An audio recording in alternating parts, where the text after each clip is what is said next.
Hey everyone, and welcome to the very first Give Live webinar. I'm Matt Cromwell, Head of Support at GiveWP.com and WordImpress.com. Give is an online donation plugin for WordPress. Our goal is to democratize generosity.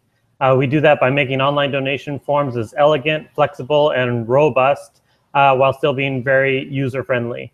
Unlike third-party platforms, we do not take any commissions from your donations. We leave that all up to you and your payment gateway of choice. That enables you to have lower fees, and that means more people and causes get to host high-quality donation forms on their sites, which is what democratization is all about. So what is Give Live exactly? Well, this is the very first one, so we're making it up as we go, but basically this is a free event that we are testing out. We hope to do this once a month, and in fact, we've already scheduled the next one. It will be held on Tuesday, December 13th at 11 a.m. PST. So we're kind of going for every second Tuesday of the month right now, just like today is. The one in December is going to be called All Things Recurring Donations. So if you are interested in learning about how to do recurring donations and why they're important and how they're beneficial to you and your cause, then definitely tune in next Tuesday, December 13th at 11 a.m. Mark your calendars for that. Today, we're going to be talking about all things SSL. If you're a Give user, you most likely already have dabbled with SSL, or you've heard from me and our support team that you're going to need it. Generally speaking, getting one, installing one, and converting your site over to HTTPS has been a real pain in the past. But there has been a lot of movement throughout the internet towards enforcing SSL for as many sites as possible. So we're going to discuss a bit about why that is today. This is a live webinar. So we do have on the page, if you're on our GiveWP site, watching this on our site, you'll see right below the video, there's a little chat area. There's a couple folks already commenting there. If you have questions about SSL certificates in general, if you have a particular issue that you've been facing, you can chime that in right into that chat box, and I will probably try to work that into the presentation directly. And if you chime in during the presentation, I'll definitely be paying attention, and I can address that on the spot if necessary, or if it works, if it goes well there. You'll also see, I think, right above the video, you'll see our outline for today. So here's what we're going to be talking about. Basically, what is an SSL certificate? Why do you need one? Common myths around SSL certificates. Where do you get one? And now that you got one, what do you do? That's the basic outline of what we're going through today. So feel free to chime in on the comments, and I will get jumping in right now. So first, what is an SSL certificate exactly? The most important part of understanding what an SSL certificate is the idea of encryption.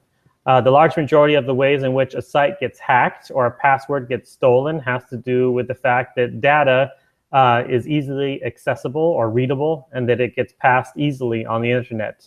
For most information, it's best that information is easy to access. That's important. Otherwise, you can't see images or you can't read your blog post. But for some information, primarily things like passwords or personally identifiable information or payment information, we don't want that passed in a way that's easy and accessible. Instead, we want to secure that information and make sure that while it's being passed between two places, it's not accessible or readable at all. Paul, I see your question. Are all SSL certificates equal? That's a good question. And I'm going to get to that. I'll do that right at the end of this section, actually. I'm going to write that down right now. Are all SSL certs made equal? Got it. So we're on encryption. Yeah, we don't want certain sensitive information to be passed between two places unsecurely. So let's do an analogy. I'm sitting here in San Diego right now. Let's pretend my donor is in New York. They want to send me a package of donations through snail mail. If they send it through the mail and someone is in Denver and they're nefarious, they can intercept that package, open it up, and get all the donations, no problem. Now let's pretend instead that our New York donor sent the package in the mail, but all the donations were locked inside a box inside of that package. And only I have the key to open that box. That hacker in Denver might still be able to intercept the package, but he wouldn't be able to do anything with it. He wouldn't be able to open the box at all. And so it's pretty much useless to him. He'd let it go, and it would go all the way to San Diego. And in San Diego, I have the key. I'd open it up, and I get everything that I need. So on the internet, with this analogy, I'm still me in San Diego, and the donor is still in New York, but they don't send a physical package. They open up their browser, and they go to my donation page that is using an SSL certificate. They fill out the form, and that information is encrypted so that the hacker in Denver can't decipher it, and it arrives at my server where the key is there to unencrypt it. In this analogy, the SSL certificate serves both as the locked box for the donor and also the key on my server. That's the way I try to boil it down into a way that's easy to understand, basically. So now that you know what encryption is, how do you know whether a site is encrypted or not? Well, this is the famous green lock. You can go to different sites, and you might notice, especially here on GiveWP, you'll see that up at the top, you'll see a little green lock up in our address bar. That's because we secure our whole site with an SSL certificate. And you'll also notice that next to that green lock, you'll see that it says HTTPS. That's how you know that the site is using an SSL certificate. You can't actually send secure data over HTTP. It has to be sent over HTTPS. That indicates that the SSL is being used correctly. That's really important, and we'll talk about it a bit later in order to understand how that now you have your certificate, how do you make sure that you're using it correctly? So Paul asked a question earlier about, are all SSL certificates made equal? There are different kinds, and the two main kinds are basically just a general use SSL certificate, which is the kind of thing that you would get from Let's Encrypt. And there's also another one called EV, it's extended verification. If you go, for example, to bankofamerica.com, they're a bank, and of course, there's tons of sensitive data that's passed over that website all the time. They are using an EV certificate, extended verification certificate.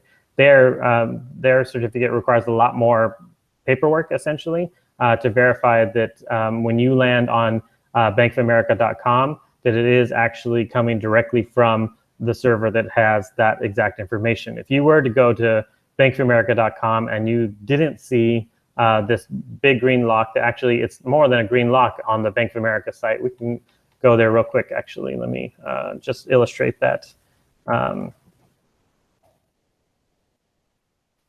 You see here on bankofamerica.com, here it is, here's HTTPS up here. And instead of just a green lock, you see their whole name spelled out here. Bank of America Corporation USA. And Chrome has a nice little tool that when you click on it, it shows you even more information all about it. This is an EV certificate. This says that SSL is verified specifically by this corporation. And it has a lot more security in general. In general, for doing standard websites, like my own personal website, for example, you'll see that on my own personal website, it also uses an HTTPS certificate, just like we do on Give. It just has a standard green lock. And that's just a DV certificate. EV is not required in cases like this. But some organizations might prefer it. But it does take a bit more time and effort to get that all up and going. Cool. I see a bunch of folks. That's great. Chatting it up. Cool. So, Paul, I hope that answered your question, generally speaking. Also, GoDaddy has actually a really good article. I'll share it later, but it's right here. I looked around for a bunch of different articles that would really explain these things really well. And honestly, GoDaddy's page does a really good job of that. I'll have links to these different resources after the whole thing is over. But cool. So now we know basically what an SSL certificate is. The next question is, why do you need one? Well, I mean, now that you understand it, I think that just the analogy all by itself kind of clears up why you would want it. But there's a few more important reasons to understand as well. The most important reason is that it establishes trust with your donors. A web-savvy donor knows not to share information over a site that doesn't have that green lock. When they see that you're accepting credit cards on your site, and they see the green lock there, you are going to earn points with them. They're going to appreciate that. But that doesn't only apply to donation forms. Any contact form or poll or anything that collects information from your site visitors can be intercepted if it's not sent over a secure HTTPS encryption. Brian, I see your question. What is the minimum, at least expensive SSL certificate option? I will definitely get to that. I think that's in the next section. No, where do I get one? I'm going to add that down here to my notes. Question from Brian. Where's the minimum? Cool. I'll get to that for sure. And so you're earning points with your donors when you're loading your site over HTTPS for sure. There's also a couple other important internet trends that are happening in web development in general that are pushing for the need for more and more adoption of HTTPS across the board. For example, payment gateways, they basically require that your site is using HTTPS in order to use them at all. And in the past, this actually wasn't true with a service like PayPal Standard, where when you fill out a form on your site and you hit donate and it bounces you over to paypal.com, previously, PayPal didn't require that your site was using HTTPS. And right now, they're actually transitioning that. It's not in full effect right now, but very soon, probably early 2017, even to use PayPal Standard, you're going to need an HTTPS connection. So it's important for everybody. Anybody who's using Give right now is going to want to make sure that they are using HTTPS. Or WooCommerce or easy digital downloads, any kind of transactional plugin or e-commerce plugin, you're going to want HTTPS no matter what. So that's a big trend for sure. Another trend is that Google itself is saying that they are going to start ranking websites that have HTTPS, that are using HTTPS. They're going to rank them higher. It's just going to add a little bit of a boost to their ranking algorithm for your website. Google believes that HTTPS is the future, and they are using their influence to push for this. So even if your site doesn't have e-commerce on it, doesn't have donations on it at all, there is actually an SEO benefit to adding HTTPS to your site. Another thing that they're doing is, of course, that Google is responsible for the popular browser called Chrome. They just announced recently that starting in 2017, you are going to see whether a site is using HTTPS or not. Every single site, essentially. If there is a form on the site in any way, they're going to have a little red lock up in the address bar that says that this site is not secured. And that's a big deal. When you have visitors coming to your site and they see a red lock, that definitely is going to be kind of a shot to your loyalty, to your trust, that they will trust less. This is how seriously Google is taking this issue. They said in their announcement that it's going to start with just a red lock, and eventually there'll even be a little tiny alert next to the red lock that when you land on a site that's not using HTTPS, that it will have a little alert that says that this site is not secure. So those are big deals. I see another question from Scott Lewis. What do you think of Let's Encrypt? That's actually related to Brian's question. I'm going to add that to my notes as well real quick.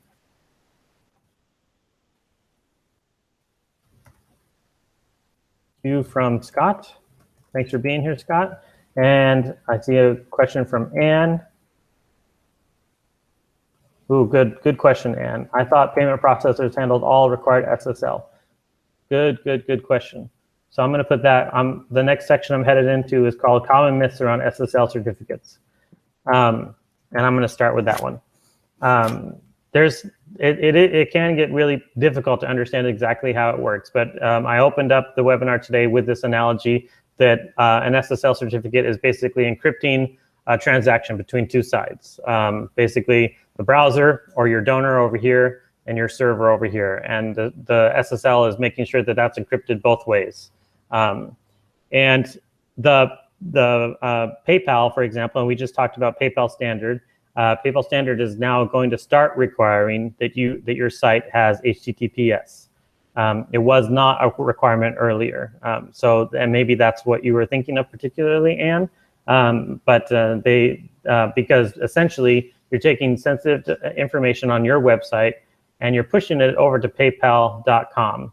And yes, they have an SSL. They are processing everything securely over there. But nevertheless, what happens first is that you have information on your website that's getting sent over to PayPal.com. And that's why they end up saying that they're moving towards requiring HTTPS across the board. Cool. Thanks for the confirmation. I love it when people say, yes, that helps. Good job. Another myth, a common myth around SSL certificates. It says some people in the past have said, oh, SSL slows down your site. In the past, there was often issues with HTTPS just running a little bit slower than HTTP. And that's simply really not the case anymore. Internet speeds have come so far in the last few years, and servers are doing so much better with this protocol. Across the board, it's just getting better and better in how data is passed over the internet, to the point at which if there is an effect to your website, it's almost not even noticeable at all. Further, another development that's coming is a new protocol called HTTP2. And there are other folks who are far more technical about this subject than I am, who could answer those questions a lot better. But from what I understand, HTTP2 in a lot of ways has HTTPS built into it. So when that comes along as well, that will basically supersede a lot of this. And it is a much faster protocol than HTTP is. So if it's both faster and more secure, everybody wins. So that'll be great. Another myth is you only need it if you're doing e-commerce. I think the things I was saying earlier about the direction that Google is going and HTTPS across the board, I think that by itself dispels that myth. If you have a form, a contact form on your website, you don't want people to be able to take that information in transit. You don't want other people to be able to access that contact form content before it gets to you. That's why you have HTTPS. Another one, you should only apply it on the pages that you have forms. Really not at the end of the day, especially if you're using WordPress. There's just a lot of issues that can come up if you have to switch your user back and forth between an HTTPS page to an HTTP page. And a lot of it comes from the way that your menus are generated.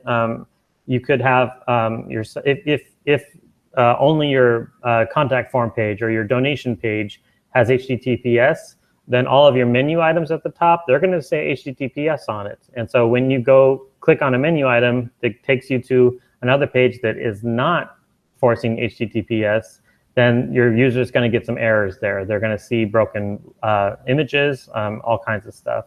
So generally speaking, whenever people ask me about implementing HTTPS, I say it's got to be the whole site. Do the whole site because you need it anyway. It's going to be there. It's the future. You can do it now. It's easier. It's better. Last two ones, I'll lump them together. Last two myths, I would say some people say it's too expensive and other people say it's too difficult to implement.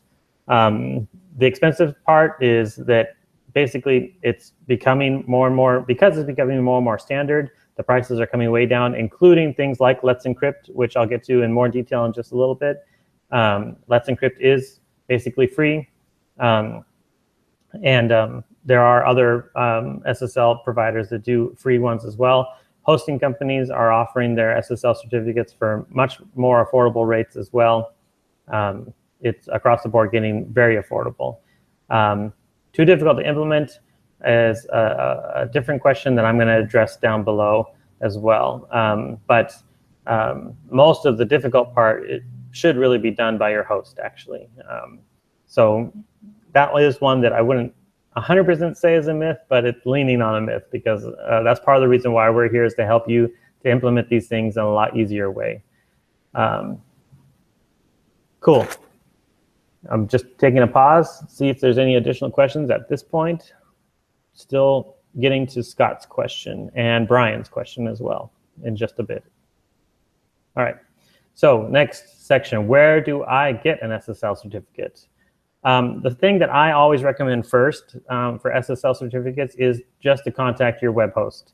Whatever hosting company you have should be able to either sell you an SSL certificate that they would configure for you automatically, or they can point you to how to use Let's Encrypt on their platform, and how you can set that up with just a couple clicks. Your host is the best person, the best place to go to in order to get an SSL certificate. It's definitely possible to go to a third-party provider and buy an SSL over there, and then ask your host to implement that one. But generally speaking, if your host doesn't provide SSL certificates, I would suggest leaving them, because any host nowadays really should be providing them for you. So rather than go into a lot of detail about how you can use third-party SSL certificates, I would just say, let your host do that. Lean on your host for that. Make that happen. And if they don't do it, then I wouldn't trust them very much.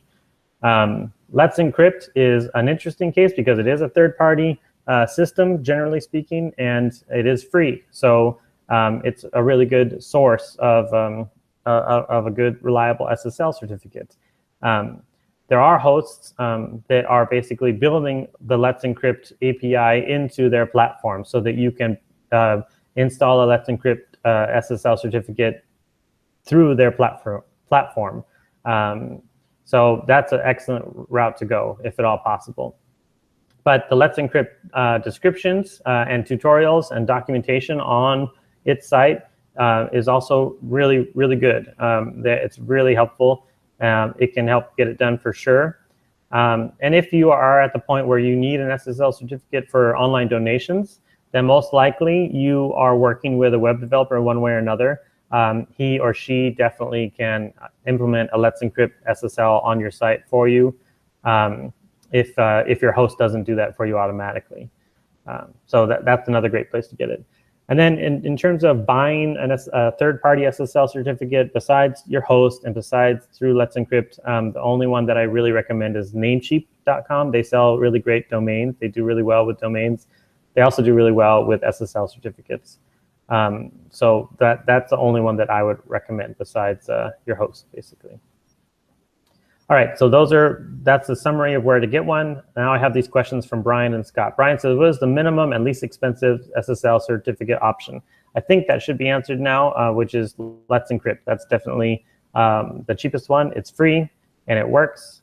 It's a great service that they're providing. It's definitely a big reason why we're able to go forward while the whole internet is moving really hard forward towards HTTPS for everybody. It's a great project. I highly love it and encourage it. And then Scott just says, what do you think of Let's Encrypt in general? That's what I was just talking about. It seems like a good entry-level SSL solution, but only if your host supports it. Well, that's the issue. There is the issue of the auto renewal, and that is a problem that you do have to basically be renewing it every 3 months. That's a little bit of a security feature, which I think is good. Cool. Glad to hear that, Brian. Thank you. And so, for example, one really good implementation at a host level with Let's Encrypt is actually SiteGround. They do a really great job of supporting Let's Encrypt SSL certificates, and they handle all the auto renewal for you. They're really great with that, and there are others as well. But that specific issue with Let's Encrypt is exactly why I would lean on your host to implement it, because it's just not something you want to be messing with in terms of dealing with the auto renewals and whatnot. but it's an excellent option in general. Cool. Last major section we're going to get into is now that I've got an SSL certificate, what do I do? Or AKA, how do I convert my site to HTTPS? So basically, once you have an SSL certificate from your host or through Let's Encrypt or Namecheap, then you have it, but you're not actually using it yet. Like I said earlier, you know that Bank of America is using it because you see that big green lock at the top and it says HTTPS. So you have an existing website, you have an SSL certificate, but your site is going HTTP. You need to transfer it, convert it into HTTPS. This is an issue that a lot of our Give users came across, and so we actually wrote a pretty detailed document about that, and I'm just going to walk through that really quickly to cover it. So this is our documentation page, and it goes through basically exactly how to do that. And I'll provide this link. Actually, I'm going to put it in the chat right now, so everybody has it handy if they want to read it, because it might be a little bit small on the screen. So a lot of this is talking about stuff that we just discussed. Purchase and install I'm basically talking about how people should be using getting their SSL from their host. And I have some instructions from different hosting companies that they each provide on their own. But then the very first step after you have your SSL certificate is to update your site URL. This is the very first step. This is done in WordPress itself. You're going to go over to your settings. It goes basically settings and then general.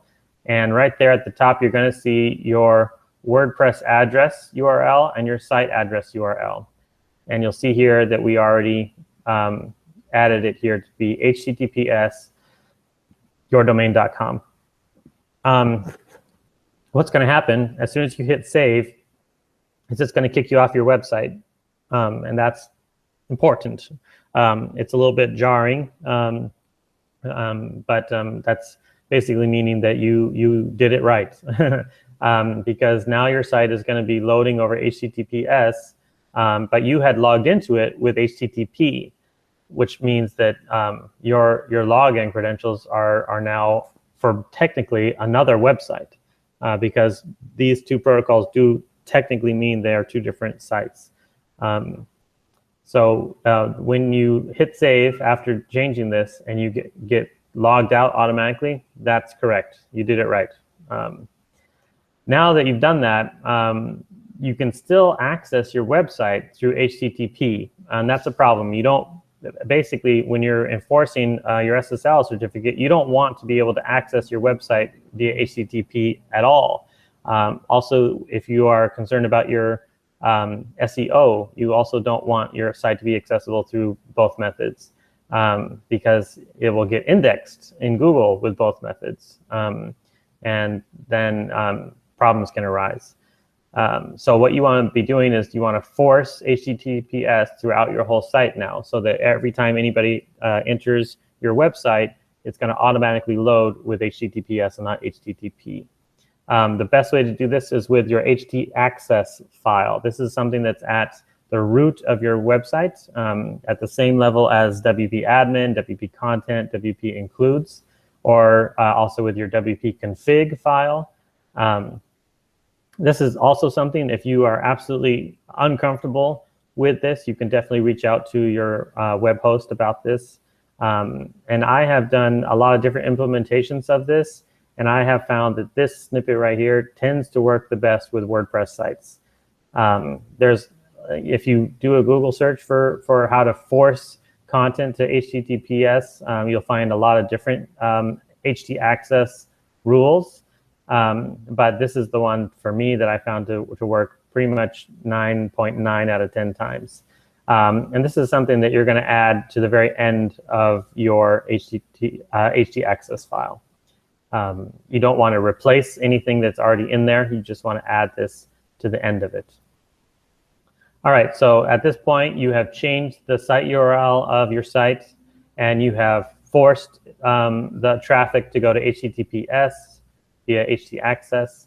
And now when you go to your site, you're going to notice that you probably see something like this. There's going to be a little yellow lock, or you're going to see that your images are broken, that they're not loading correctly, or that your site really doesn't function well at all because your JavaScript are being loaded over HTTP instead of HTTPS, so they're basically broken. So this is the next step.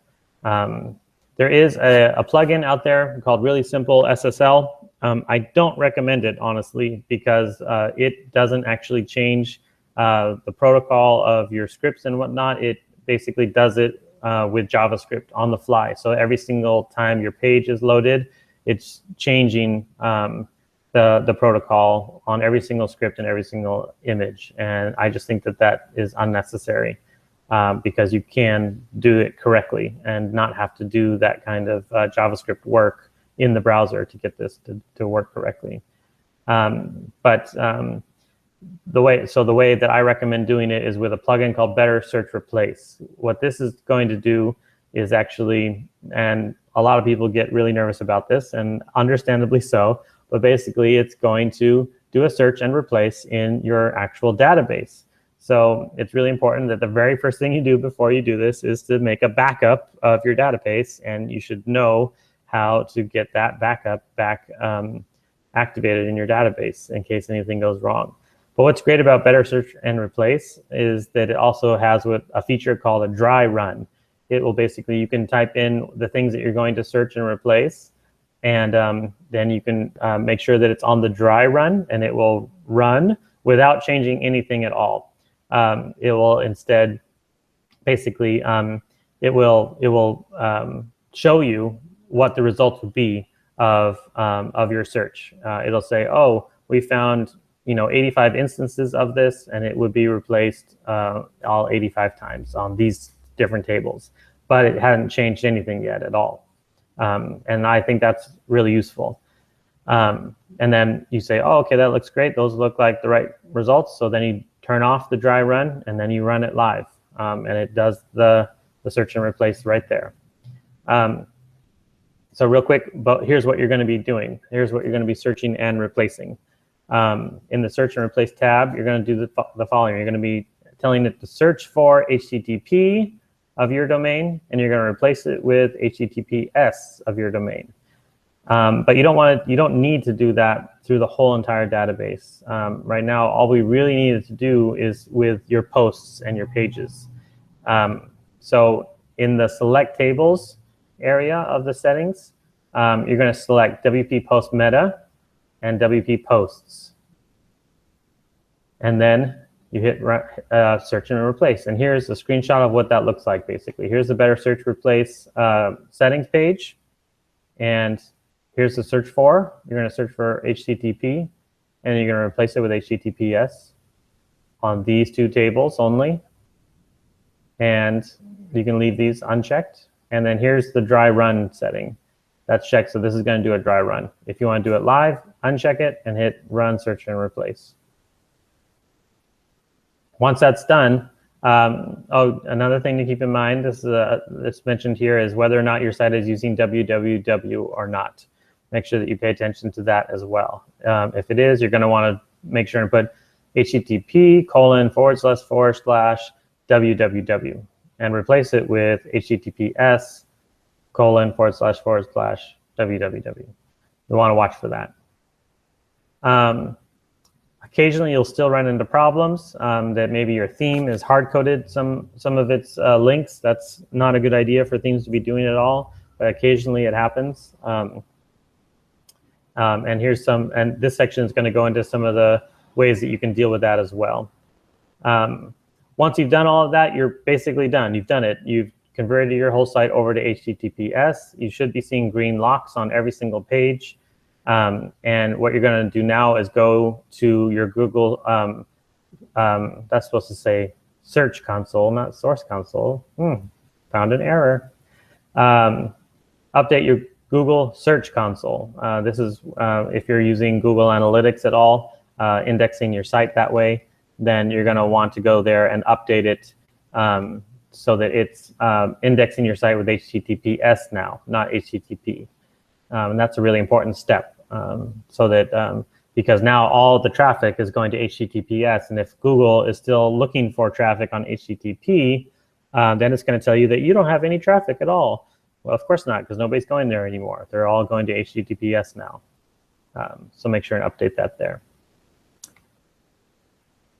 Cool. I didn't see any more questions come in at this point. I know that was a lot of information, but that's why we wrote the article about it, that you can read at your leisure and do what you need to do. And that is basically all that I've got for today for all things SSL. If there are any other follow-up questions, I'll sit and for just a minute and wait for other follow-up questions to come in.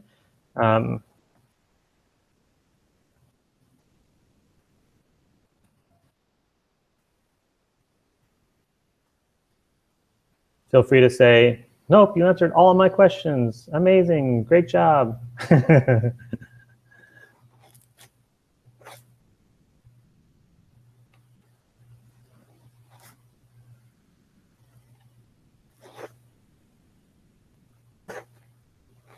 Thanks, Paul. Appreciate it.